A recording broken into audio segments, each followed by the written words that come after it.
All right. Hello, everyone. We are doing our presentation for AARP on Denver Northwest. So I'm going to put my contact information up on the screen, actually, since we're not together. I guess I'm not going to put it in the chat window. So I'm going to put it up here on the screen, and we're going to get started. My name is Kevin, and yeah, let's get going. All right. So we are going to be following up on the presentation that we did last month where we looked at Northeast Denver, and now we're going to look at Northwest Denver. And my contact information, there I am. So there's my phone number and there is my email address. If you have any questions, please shout. I really don't mind questions. There are a zillion things that I don't know.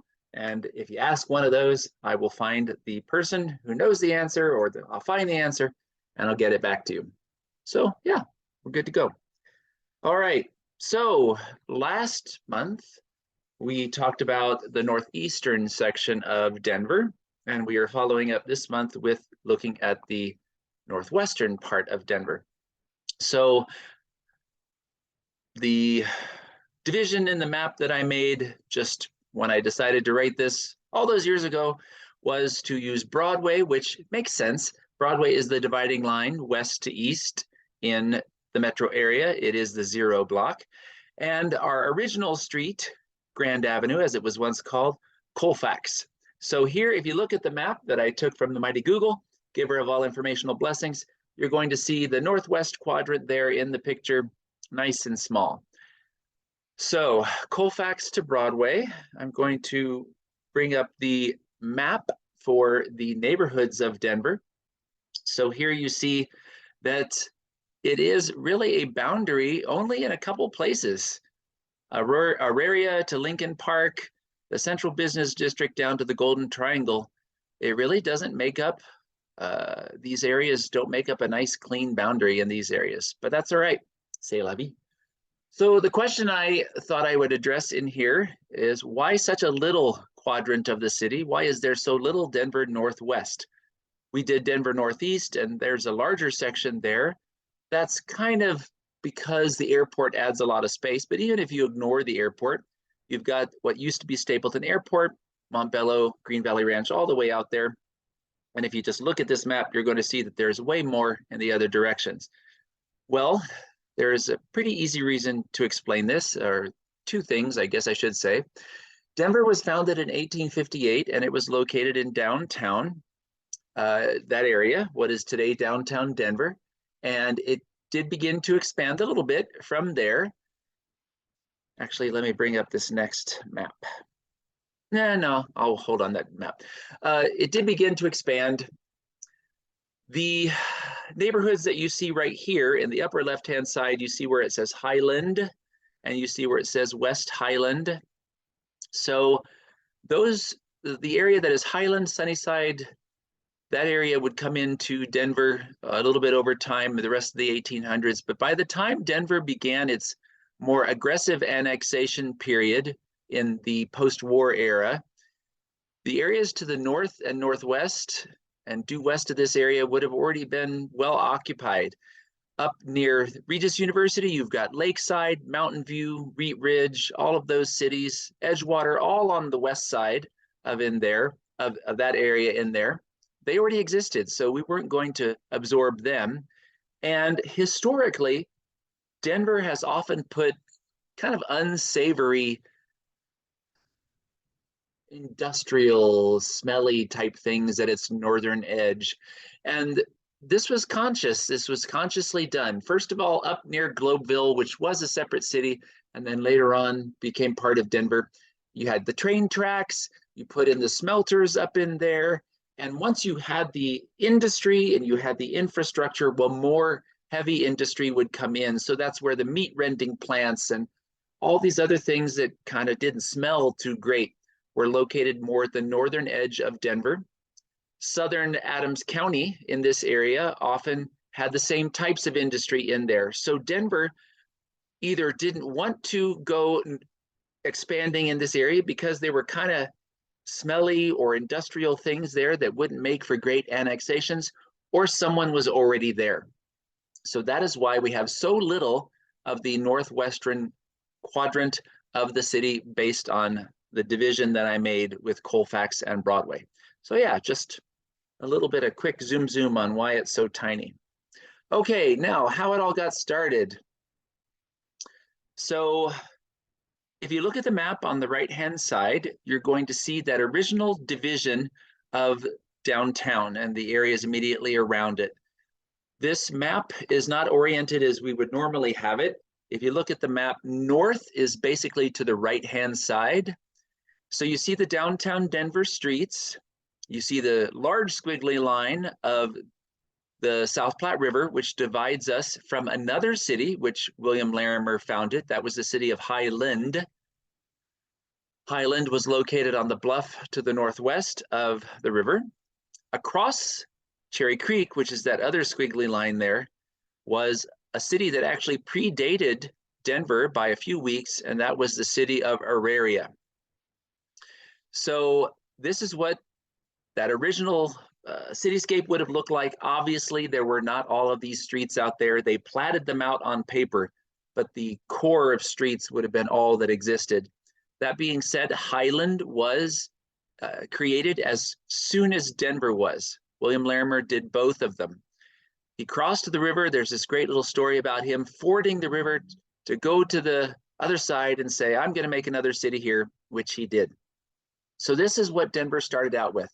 We're not going to be talking so much about Auraria today, even though part of it would definitely fit into our story for Colfax being the limit there. But I wanted to touch a little bit more on Highland. Before we hit on Highland, I want to do a reminder and talk about some fun things here on the left-hand side. A reminder, we will not be discussing everything that is in the northwest quadrant of Denver.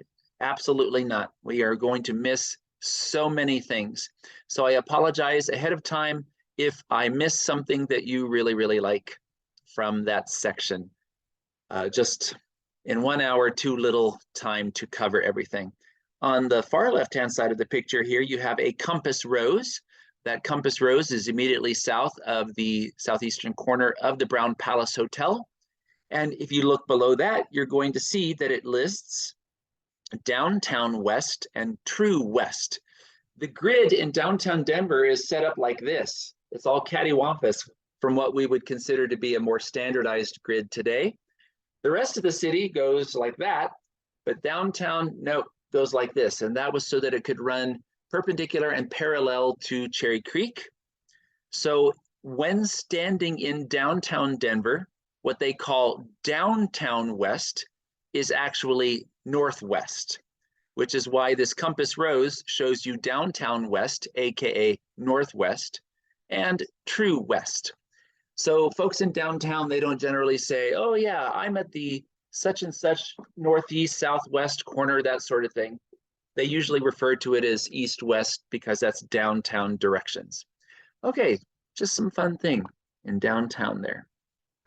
All right. So let us address a perennial question, especially since we have a lot of folks moving into these areas. Here's another map from the mighty Google. This shows you the difference between what was the Highland and Highlands area, because people say, well, is it Highland or Highlands? Well, William Larimer crossed that river and he created the city of Highland. As you see here, it stretched as far west as Zuni, which was the original land grant. When the federal government renegotiated that treaty with the Native Americans, Zuni was our western boundary. And yes, it is pronounced Zuni locally. And it went up there to 38th. So that city, the city of Highland, did not last very long. It was really quickly absorbed into Denver, just as Auraria was absorbed into Denver. These would have been our first annexations. So Highland, no S, as a separate city, super brief. But a few years later, in the 1870s, you end up getting a city west of Zuni, and that was the city of Highlands. The city of Highlands originally stretched from Zuni over toward Lowell, Later on, it annexed all the way over towards Sheridan Boulevard. So you had this big, beautiful square of a city. And Highlands was a really nice place. It was very morally upstanding and a really good place to be. As they said, they were above the pollution of the city because the pollution would move east with the wind. So one of the things that they wrote, here we are, situated upon a high eminence, proudly overlooking our smoky neighbor, the city of Denver. Our atmosphere untarnished by smelter or factory smoke, but as pure and fresh and sweet as nature ever gave to man. So Highlands had high morals and higher elevation, so it made for a pretty nice combination. And they did not want to be annexed into Denver. In the end, the crash of 1893 did in the city of Highlands, so they would be absorbed into Denver anyway. For a long time, folks kind of said, well, Highlands as a general term. Now that the area that was Highland is being more ardently developed, it has been given another name. People are calling it Low-High these days. That's a whole different discussion. If you want to know which one to use, just remember where you are in relation to Zuni, and then you'll be correct. East of Zuni, you're in Highland.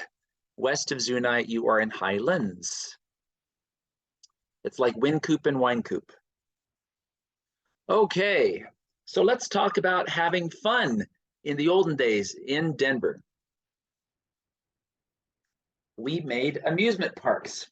Now, everyone wants to assume that our first amusement park in Denver was Elitch's, but that is not correct. We'll come back to that in just a moment. Here you have the map showing where downtown is. The original site for Elitch's, the Zoological and Botanical Garden, is that reddish, or red, I should say, square toward the upper left-hand side. That's the original site. Come down and to the right some, you're going to see the current site for Elitch's.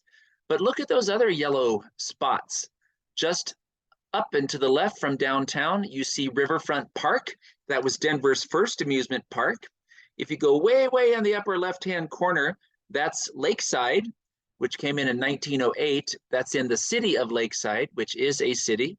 And then if you go over toward the left center, you're going to see Sloan Lake. You're going to see another amusement park on the northwestern edge of Sloan Lake, and that is Manhattan Beach. Manhattan Beach burned down in the 19-teens, so there's nothing left of it, unfortunately.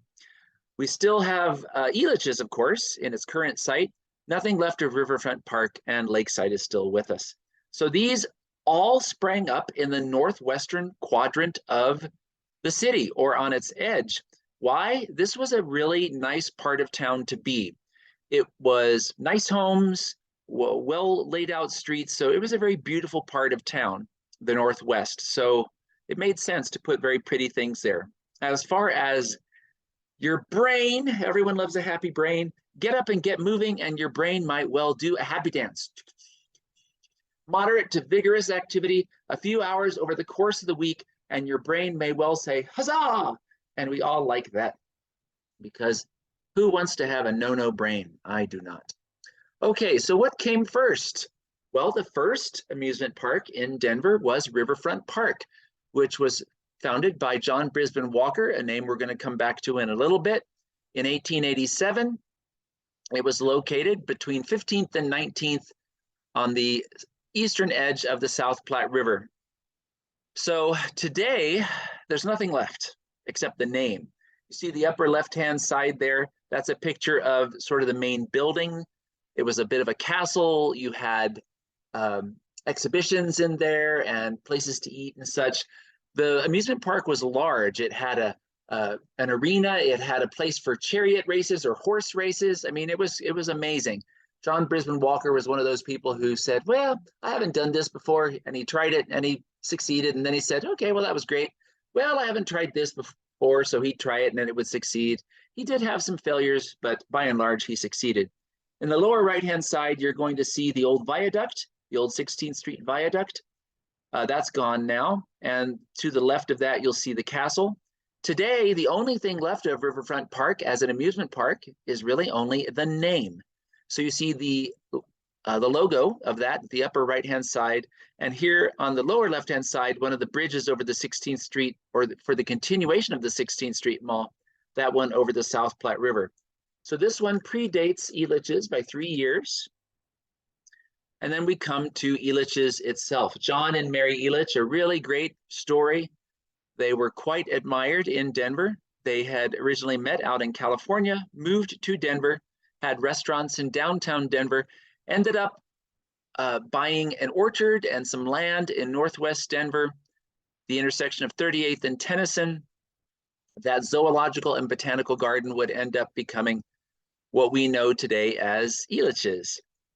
So you see the two there on the left-hand side. You see a streetcar map showing the original location of the gardens. Eventually, it would expand southward until it reached 36th Avenue as well. Remember that learning new things may help your brain stay healthy. New interests, keeping curious, and challenging the noggin are all helpful starters. Grab the reins and get learning. So Elitch's, everyone loved Elitch's. It was so well admired.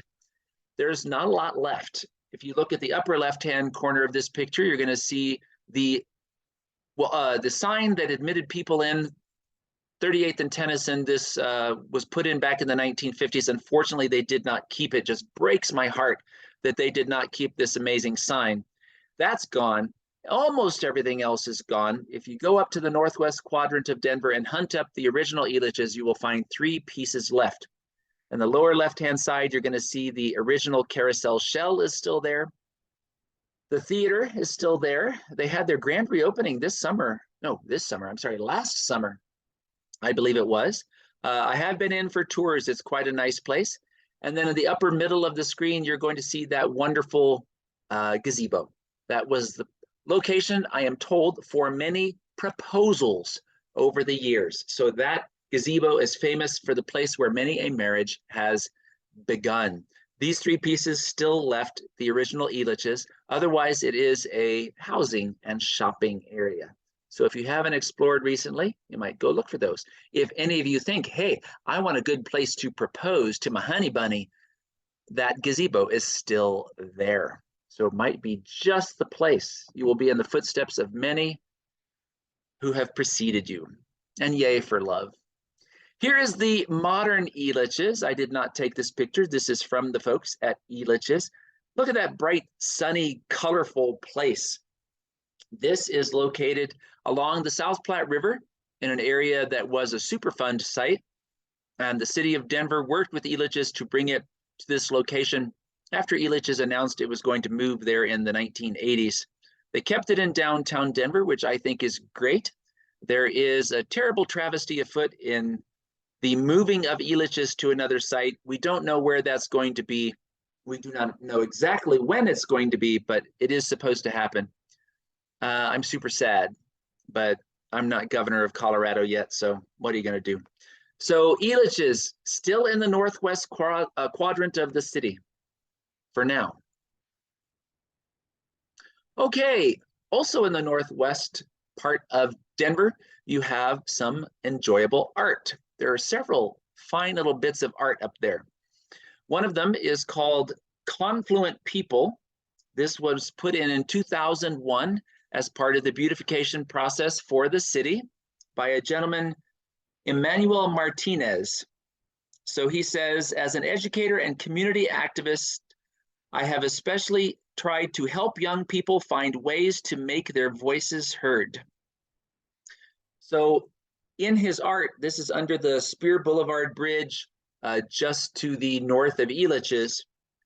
In his art, he tries to show with these people and these animals from the West, the various faces and cultures that have gone into creating the state of Colorado and the city that we love here. So these are just a few of the faces and a few of the animals. There are actually another 3 or 4 large panels. I think it's 3, and then lots of smaller panels. So if you haven't taken Little Raven, that's the road, under the Spear Boulevard Bridge, you might do so and go see all this wonderful art. Yay for art. Right next to that, between the art, Confluent People, and Elitch's, you have Centennial Gardens. So this park, Centennial Park, is just part of the Denver Botanic Gardens, is a Versailles type garden. So think of a fine French garden or an English garden, perhaps, with all of the ornateness, but instead of using plants that you would find perhaps in France or in England, you're going to use plants that do better here in the more arid West. So the Denver Botanic Gardens has built this and maintains it as a free garden. During open hours, it's free simply for you to enjoy, highlighting what you and I may do if we want to have beautiful green things, but we don't want to have a giant water bill. So Centennial Park is between Spear Boulevard and Elitch's. It's free. Go have a picnic, go have a look around. Obviously, right now in the winter, it's not looking its best because everything's sleeping. But here in a few months, May-ish or so, they're going to make it over again in its summer finery. Okay, we're sort of sticking to the downtown core here for a moment. If you look at the picture on the right-hand side, this is what it looks like these days, REI. Used to be the Forney Museum, but what was it long ago? Well, it was the Platte Power Plant. It was built in 1901 as part of our streetcar system. Denver got its first streetcar in the winter of 1871-72, and within 10 years, there were a dozen plus different streetcar companies. We even had a cable car. The building downtown that used to be the old spaghetti factory, if you look above the doors, it says the Denver City Cable Railway Company, even though the old spaghetti factory moved up to Westminster, and that building is now a place for putt-putt golf. This building here was one of the power plants providing the electricity for the overhead electric powered streetcar system in Denver. The power plant and the streetcar system in Denver were shut down only twice. I guess I should say the streetcar system was shut down twice. The power plant was shut down once. They had a flood that sent so much grit and dirt and yuck into the power plant that the turbines could not actually spin, so they didn't have any electricity. The building, as you see, much the same. The smokestack has been removed. So next time you go to REI, just imagine that amazing smokestack high above it. Okay, now one of the things I think all of us should do is find the good views around Denver. We all like a good view, right? And in the northwest part of Denver, there are some exemplary views. You have, my number 2 and my number 3 views for my list of preferences. So the picture on the upper left-hand side, that is from Zuni Park up at, I think it's 52nd and Zuni. So you're looking down onto the skyline, basically from the north, a little bit to the northwest. And I think it's a really fine view. Then if you come over to the right-hand side, we're going to visit Inspiration Point Park. That is almost as far northwest in Denver as you may go. The picture on, The picture on the lower right-hand side shows the view out toward the Flatirons, up toward Arvada and off toward Boulder in the distance, that sort of thing. Inspiration Point Park, the acquisition of that is a really entertaining story.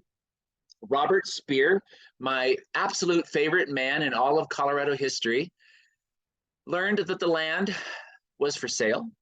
He spoke to the city attorney, said, hey, may we buy land outside of the Denver city limits? The attorney said no. Mayor Speer was not going to be stopped by the law, however. So what he decided to do was give some money to a friend. That friend would then go buy the land. And then that friend, because he was so nice, so generous, would simply give it to the city of Denver as a gift. Wink, wink, wink, right? So it looked legal. It was kind of shenanigans, yes, but it looked legal. And in the end, that's all they needed. So Inspiration Point Park came into Denver, and that is up there at almost the extreme northwestern corner of the city. So some great views. My number 2 view of the downtown skyline is also located in the northwest quadrant of the city. That is on Zuni, just south of Spear. So here you look off toward downtown. The only building of significance that you may not see from this location would be the Capitol. Obviously, it's not a widescreen, so here you don't see the bridges a little farther north, Mile High, or the arena or Elitch's off to the south. But you see a lot of things in this picture. It's a great view. As I understand it, the foreground here between where I'm standing and the interstate will never be developed. So this view should remain with us for all time. So this is my number 2 view. You are probably all going to say, well, Kevin, where's your number 1 view? We talked about it last month. My number 1 view of the downtown skyline and the mountains is behind the Museum of Nature and Science in City Park. So since we're talking about views, I figure I should tell you that. All righty. Now we're going to pop over from Elitch's a little north. We're going to go up Tennyson.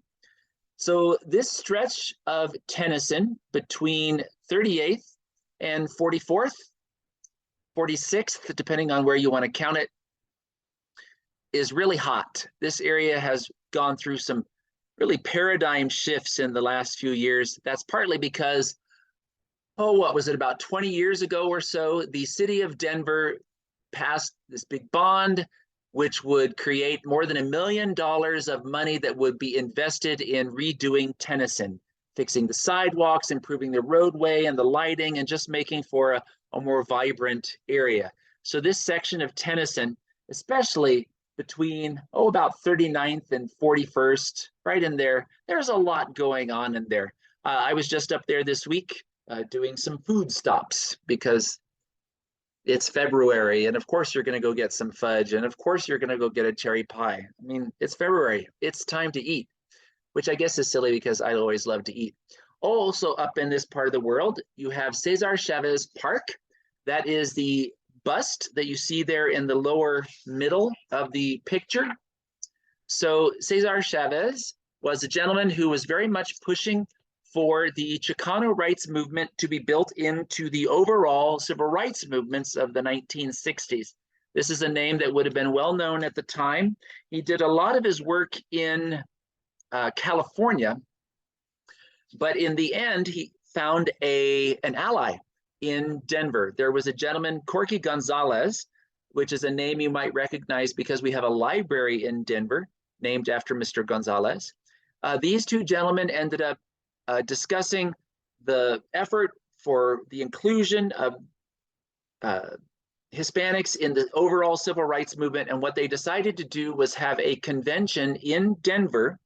So in 1969, and I want to make sure I get the title right here, Mr. Gonzalez and Mr. Chavez hosted the first National Chicano Youth Liberation Conference. It was in Denver in 1969.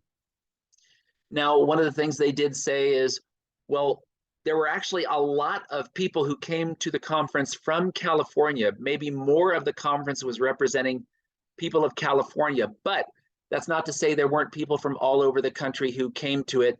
And these two gentlemen were able to codify what their thoughts were moving forward for the movement's future. And that's why both of these gentlemen are honored in Denver. To the lower left-hand side there, you see a piece of art, which is located on Tennyson across from the park, just for fun. And in the upper right-hand side there, you see one of our famous theaters in Denver. Now, in the 19-teens, we started building theaters in Denver, movie theaters in Denver. And over time, some would burn or some would be replaced. Some would just be torn down. But the end of the 1920s and into the 1930s, we ended up creating a number of really great theaters. I think for most folks today, I'd say the most famous one is probably the Mayan, or as they pronounced it long, long ago, the Mayan. We lost some, like the Aladdin Theater, lost, but the Oriental Theater is still with us. Now, the interior of the Oriental Theater is open for tours. If you call them in advance and set it up, you will get to see the beautiful interior painting, especially. They don't have a lot of the original sort of infrastructure, the hardscape, the seats, the stage, a lot of that's been altered, but many of the paintings on the walls and such are still original. So the Oriental Theater there, located on Tennyson, if you haven't been, a fine addition to the cityscape. So this building went through a really big change recently. Right next to the Willis Case Golf Course, you have the old not the El Jabel, I'm sorry, the Shriners. And now I'm doubting myself.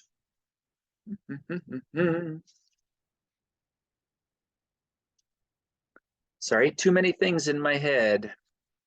So this building has been turned into residential. So now in this area, you have the park, the golf course is still right there, but the building itself has now been converted into something else.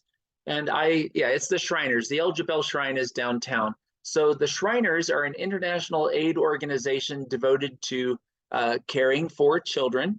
And this building was part of their empire for not just their members, but for administering their care around Colorado.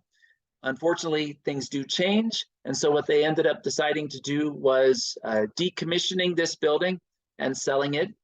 It has now become sort of the epicenter of no, I guess I'm wrong. It is the El Jabel Shrine. Okay. It is still run by the Shriners. Okay, sorry. I had too big of a lunch today, apparently. This building, as I said, has been decommissioned and is now part of an overall residential complex that has been built in the area. I wrote down some numbers for the Shriners. About 340,000 members from 193 chapters in the US, Canada, Mexico, Philippines, and Panama, although their philanthropic arms do reach farther than that. Sorry for the confusion. Sometimes too many buildings in my head. If you haven't been up to have a look at this, you should go. You don't get to go inside, but it's still pretty to see. So this is kind of a fun story. Let's start with the easier of the two. On the lower left-hand side, you see Sloan Lake, sometimes called Sloan's Lake. The city would prefer you call it Sloan Lake, at least originally. That was the official designation once upon a time, but then over time, it has sort of just evolved into Sloan's with an apostrophe S Lake. And I spoke with someone at the city who said, well, we really resisted for a really long time, but finally have just sort of given in, and we are okay with the fact that everyone just calls it Sloan Lake, or excuse me, Sloan's Lake. On the southwestern, and that's Sloan's Lake that you see there in the picture, looking off toward the downtown Denver skyline. Isn't that nice? On the southwest side of Sloan Lake, you're going to have the USS Grayling Memorial. This is one of those things that you don't kind of find unless you really look for it. Unless you go into the park, I suppose you would never actually see it. So I wrote down some notes here because my military history has its broad strokes, but I want to make sure I have everything right here. The Grayling was launched in 1940, and the ship served as the change of command for the Pacific Fleet on December 31st, 1941. Usually, as I understand it, changes of command take place on battleships, but if you remember at Pearl Harbor, the battleships had been destroyed, so they weren't able to use a battleship. So they used the Grayling instead. That's where Admiral Nimitz took over command of the Pacific Fleet. The Grayling went off to do its thing in the Pacific. It was last heard from on September 1943. That was the last time contact was made. And as far as what happened to the ship, we do not know. It was lost and later was declared lost at sea. So there's a plaque at the memorial that basically says it is still in service in perpetuity, that these people are out there basically still serving their country in spirit, since they are no longer with us. One of these days, it would be amazing to find out what actually happened to it. but we don't know. Okay, moving along, we have two separate things here on the screen. I just thought it'd be okay to mix and mingle. So in the upper left-hand side, you have a little discussion of the old St. Anthony's Hospital. Most of St. Anthony's Hospital is now gone. St. Anthony's Hospital between Sloan Lake and Colfax was, for a very large amount of time, it was a hospital serving lots of folks from around the metropolitan area. Some wonderful stories about how the hospital was raised by the nuns going out and gathering money, and basically would not allow you to say no. They kind of forced you to give money because you were giving money to a good cause. Today, the hospital has moved out to the Federal Center. There aren't many pieces left. I took two of them here. One of the pictures is an old picture you see in the upper middle side of the screen. That is the old nurses building, which is now it has now been redeveloped and is now residential. On the left-hand side of the screen, you see the old chapel. That chapel has been preserved and will eventually be used for event space. In the lower middle of the picture, you see what they're planning on doing with the old St. Anthony's site. They're going to redevelop it, kind of like how Lowry was redeveloped or Stapleton was redeveloped. So we're going to take this and make it into high density mixed use. I go out there from time to time to the site, to the Alamo Draft House for movies. It's not 100% done. They're still working on it. So this is a new high density mixed use infill development. So St. Anthony's northwest quadrant being redeveloped. Also in the northwest quadrant, you have the Scottish Highlands.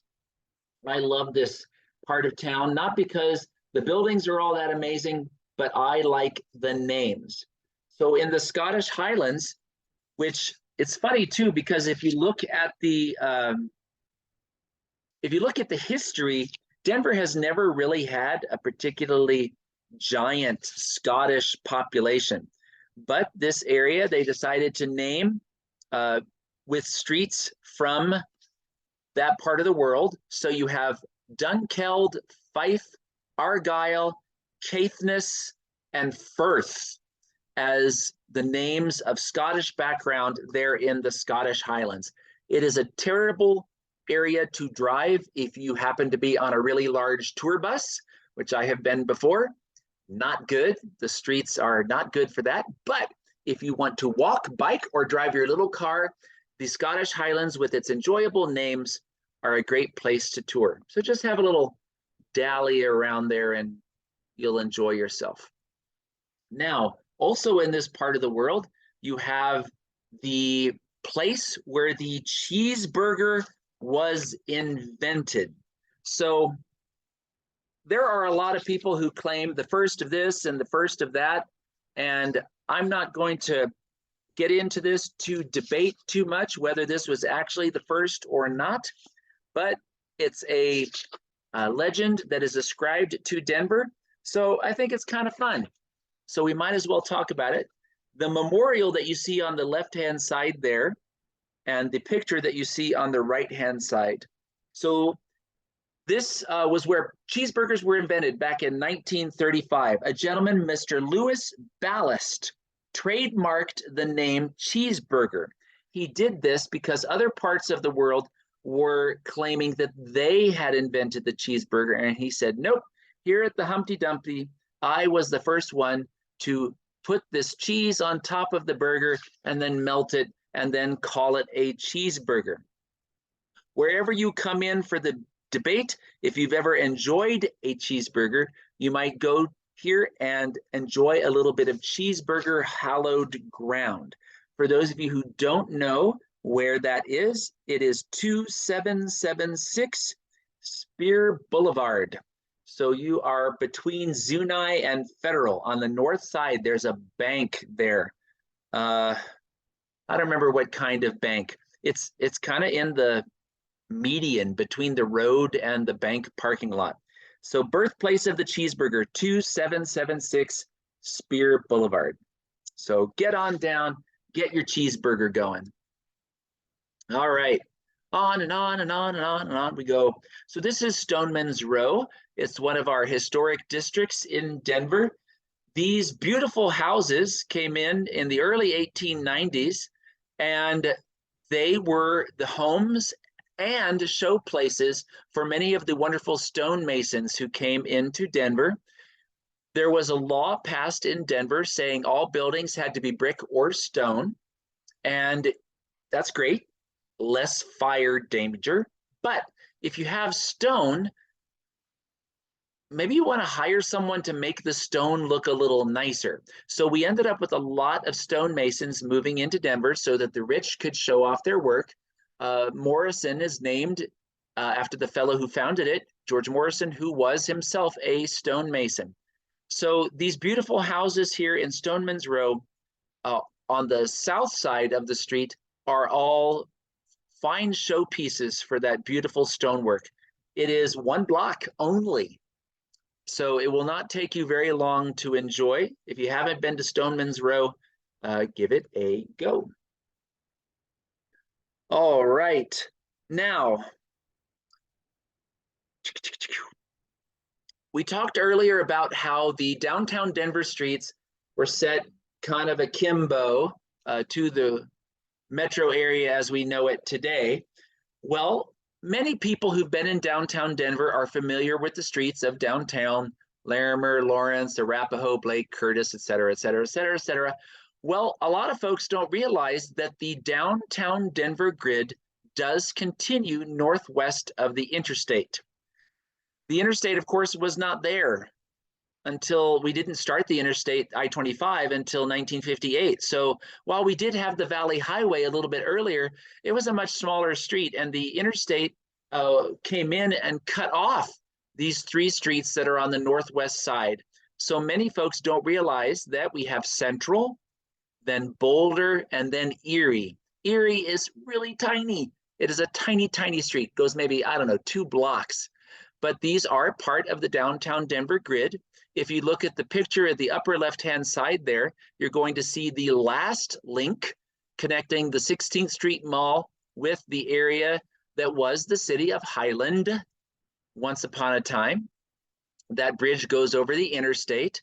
One of the things that people remember from the olden days up in Highland was the Olinger Mortuary. So you see in the upper right-hand side, the sign for the Olinger Mortuary. George Olinger, oddly enough, also gave us the Bonnie Brae neighborhood, of all things. He's also associated with Crown Hill Cemetery and its history. Today, Olinger Mortuary, fun fact that I learned when I read the history of the Olinger Mortuary. Apparently in the olden days, there were lots of mortuaries, and mortuaries competed against each other. Are you ready for it?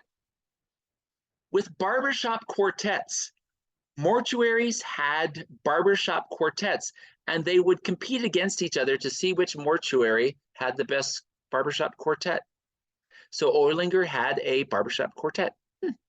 Anyway, Olinger now is no longer a mortuary. The sign is still there because it's historic, but it is, last I was up there, which has been a little bit, it was Linger. They took off the O. It was Linger, which was a restaurant. I don't really eat ice cream, but Little Man ice cream, I am told, is really good. And I like it because it's an enjoyable building. I mean, look at that. It looks like a giant milk can, and that's fun. Anytime you can have a building that looks like something, like a giant milk can, that is a good day. So these are some of the things up in Northwest in what is today now, sorry, that's redundant, these days known as Lohi, excuse me. There was something up in that part of the world which is gone now, and that is Pagliacci's Italian restaurant. That being said, there's one piece of Pagliacci's left. They kept the neon clown. The clown you see at the lower right-hand side there is high up on the apartment building that has replaced Pagliacci's. I'm not a fan of clowns, so every time I see it, I get a little wiggly, but there it is. If you haven't yet noticed the clown staring at you, go back over toward Pagliacci's and you'll see it. And once you see it, you'll never be the same. Okay, now just to the northwest of I-25, north of the Central and Boulder and Erie area, there is a neighborhood that has a lot of really amazing architecture and art in it. These areas, south of 38th and east of Zuni and northwest of what is now the interstate, long ago would have been our Italian and Irish neighborhoods. Now you have a really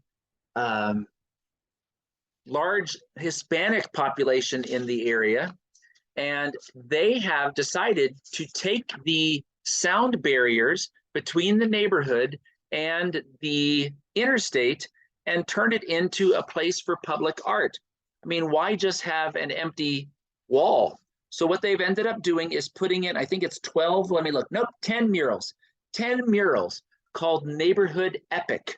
And what they do, you read them from north to south, what they do is chronicle the history of this part of the world from before there were humans here, up until the time of Native Americans, all the way through the modern day. And these mosaics march along the sound wall between the neighborhood and the interstate. And it's this whole bit of art that a lot of people don't even know exists. So it's a really great thing to go see if you've never actually done it. So the getting out will stimulate your brain, and we like that. As far as other ways to make your brain happy, avoid smoking and drinking for optimal brain health. Finding new places and new things to see right here in your own home is always a recipe for a good day. It might also be good exercise for your mind. If you mind your mind, it may manage your life for longer. And I'm attached to my brain, so anything I may do to help is a good thing. All right, here's some more of that art I put in there. Again, these mosaics, a lot of people just don't know they're there, so it's a really fun thing. And they involved the school kids from the neighborhood. If you look at the left-hand side, you're going to see some of those smaller bits of art. Those were created by a lot of the school kids in the area. So fun, free, hard to argue with that. All right. Now, we talked about how that area used to be a predominantly Italian and Irish neighborhood. Well, Northwest Denver also once upon a time had Denver's Chinatown, which is now gone. It was destroyed in a race riot in 1880. And you have a modern expression of some of that Asian history in Denver at Sakura Square. I don't speak Japanese, but I am told that Sakura means cherry blossom. That's where you find the beautiful little plaza at Sakura Square. That's the lower center picture. You find the Denver Buddhist Temple there. They do offer tours. You do have to pay for it. I will say that the exterior of the building might not inspire you. It's very functional, but you should go ahead and take a tour if you ever get a chance. Don't let the outside of the building fool you. They do have busts in that plaza that talk about some of the luminaries from our history. One of the ones that we don't hear a lot about these days is Minoru Yasui. Mr. Yasui was imprisoned after the bombings at Pearl Harbor, along with a lot of other people. And after he got out of the internment camps, he eventually moved to Colorado, where he became a lawyer. And one of the things that he did was pursue legal redress for the people who had their money and property taken as part of that forced imprisonment in the concentration camps of the West, and try to get them back their money and their property. He fought for a long time. He succeeded sometimes and he failed sometimes. In the end, he was able to create a fund that would go to help future folks from the Asian community in Colorado. And by the way, the usage of the word concentration camp is consistent with the definition of what a concentration camp is. We were down at Amachi last summer, and they don't often use the words concentration camp for what happened in the United States, because of course they are very charged words, but they are correct. Most people call them internment camps, but they were also concentration camps. If you would like to learn more about that, you may go down to the really amazing museum in Grenada in southeastern Colorado. Okay, continuing, some things lost to us. Northwest of Coors Field, there used to be a thing called the Donargo Market. It was one of many marketplaces in the area. Donargo was halfway between the cities of Argo and Denver. The only part that's still left of the original Donargo Market, you look at the lower right-hand side, Mrs. Condi's Salad Company. That building is still standing, although my prediction is that it will not be standing for many more years. I really suspect that it will go away. On the left-hand side, you see some pictures from the old marketplace there. A lot of folks, especially the Italians with their truck farms from around the metropolitan area, would bring in the produce and they would sell it directly to restaurants or even just folks coming in for their own day-to-day usage.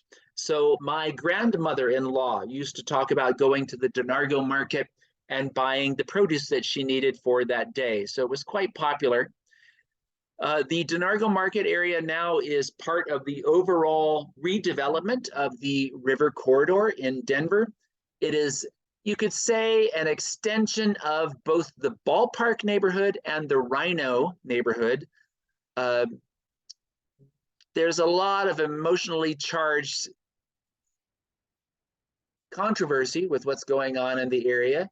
But that being said, it is being redeveloped. If you look at the picture in the upper right-hand side, it's showing you part of how that interface between the neighborhood and the river is going to look. I don't know how quickly that will be, but it is happening right now. So if you haven't been, you should go have a look before all the last vestiges of the Donargo market are gone. Right now, mostly what we have are pictures. Eat your fruits and veggies, and they contribute to healthy minds. Good fuel gets the little gray cells rocking, and garlic kisses are great. I think we will all agree. So the Donargo market now is a residential area.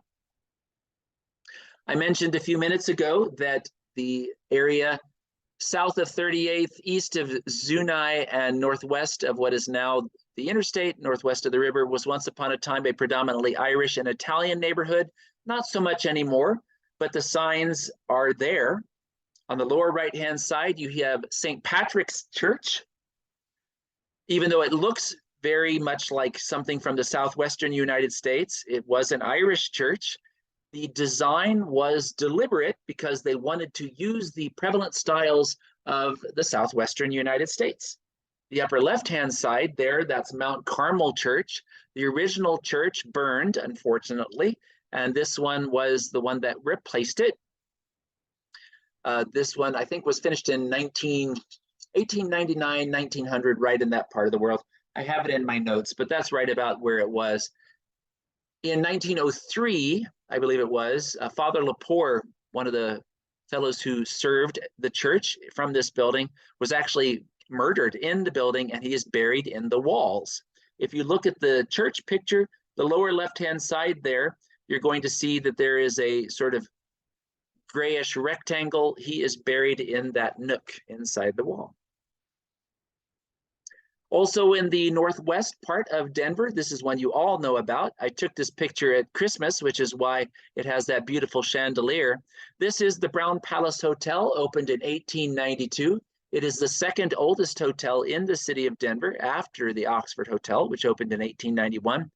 The Brown Palace Hotel, they do give tours. They are 110%, if that were possible, worth a visit, regardless of time of year.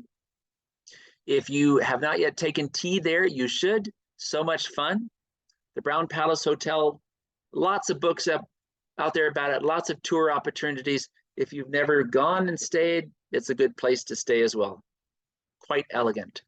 Another thing in the northwest part of the metro area, you have Regis University. Regis University was located on land that was donated to the Jesuits by John Brisbane Walker, the same guy who did Riverfront Park that we were talking about earlier. He also donated land for the city of Berkeley. So the pillar that you see at the upper right-hand side there was part of the city of Berkeley. It is now in the Berkeley neighborhood. Rocky Mountain Lake Park, and all the way there was a string of lakes there. Those were located at least part in the city of Berkeley. Along those lakes, they had way stations and car campgrounds in the early 1900s for folks who were coming in with this new and wonderful technology, cars, and who would travel and camp from their cars. Sadly, the majority of those buildings and beaches and docks and all these other facilities that were located at Rocky Mountain Lake Park and at Berkeley Lake, almost all of them are gone. The building that you see there in the lower middle is almost 100 years old. From that time period, it was one of the bathrooms that was built. It is one of the really, really few buildings that are still with us. We did a tour of 46th Avenue last year, and we looked at all of these wonderful buildings that are still left and looked at the history. So that was a lot of fun. If you haven't explored those two lakes east of Sheridan and looked at the remnants, you should. There are surprises within those parks. The Woodbury Branch Library is in this area. It was everything of the finest when it opened. It had no expense spared. Mr. Woodbury, Roger Woodbury, I believe it was part of setting the Chamber of Commerce up, as well as the first libraries in Denver. And after his death, a bequest went to the libraries, and they built this library in his honor. And of course, back in the day, we built really beautiful libraries. Keeping engaged with your world, like volunteering to read to folks at beautiful libraries, might just be the ticket for increased brain health. Getting out might help give your mind that eureka moment. So let's see if we may strike mental gold. The inside of the library is not as beautiful as it once was, I will say. They did do a lot of changes. In the northwest quadrant, you actually have a few things that are new and a few things that are old that are kind of enjoyable. So on the upper left-hand side, right across from Zunai Park, you have a house that is made from shipping containers. I wrote it down here. Okay, you know, truck shipping containers. They bring on cargo ships from overseas and such. Well, you can make a house out of these things. So this one has 7 bedrooms, 5 baths, 4,000 square feet, and the front door is one of the original container doors, which I think is pretty amazing. So on the right-hand side, you have the Bosler Mansion, which was built in 1875, so it actually predates statehood in Denver. This beautiful house was kind of a legal war zone for a while, as the city wanted to preserve it, but the owner wanted to demolish it. In the end, the city prevailed. It has a new owner who is intent on restoring it back to its original appearance. I got to take a tour in it as part of Doors Open Denver once upon a time. Unfortunately, it is not normally open to the public, which is a sad thing, but a lot of people don't want folks traipsing through their house. So there it is. Okay, also in the northwest quadrant, we have some beautiful schools. This one is Bryant Webster. This one shows you the type of architecture that we used to put into our schools. Beautiful Art Deco architecture there, and at Horace Mann. I mean, just look at that. We do not build schools with that degree of attention to detail any longer. So it's a real shame that we no longer build such monumental schools anymore. All right, so there will be no questions since no one is there. There are a few more pieces of art in the upper left-hand side of the city, upper left-hand quadrant. You've got our wonderful bear, the second best piece of art in the state. You have our wonderful Welcome to the City of Denver cherub, which is located in the Kettle Arcade off of Larimer Square. And you have the I Love Denver mural. It's right along Broadway. So all of these wonderful pieces of art in Denver. So at this point, If you have any questions, you are going to have to email me or call me. Please don't be shy with questions if you have them. Thank you for joining me for this exploration of Northwest Denver. If you have any questions about brain health, the folks at AARP have actual pamphlets and guides that may assist you. Thank you for joining us today for Neighborwalks. Every day brings an opportunity to connect to your community and one another. With AARP Colorado, you may connect with other 50+ individuals without ever leaving home. We hope today, along with learning some history, you learned valuable tips and information to help you stay sharp at any age. Learn more at stayingsharp.org. Thank you, ladies and gentlemen. I'll see you in March, and keep on exploring. Okay, goodbye.